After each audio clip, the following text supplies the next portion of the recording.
Hey everyone, and welcome back to another video. In this video, I'm going to show you how to attach the Type-C adapter to your DJI Mic Mini. Now, this video is going to be particularly useful for individuals. Let's say you got your DJI Mic Mini and you just want to make sure that you're attaching it correctly. Now, I ran into this problem, and it's not a huge problem, but essentially what you have here is that you have arrows. So the arrow points to the left, and you just want to make sure that the arrow points the same direction in which you're attaching it to. So go ahead and slide it all the way in till you hear a click, and it should actually stop pushing in just like that. So I do know that the arrows can be confusing, but it's either one way or the other, but you want to make sure that you do it the correct way just so that you don't damage anything. So once again, just make sure that the arrows are pointed in the right direction.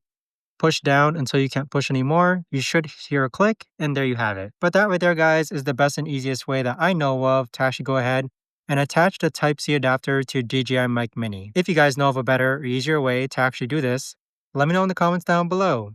I would love to know. Thanks so much for watching, everyone, and I'll see you guys all in the next video.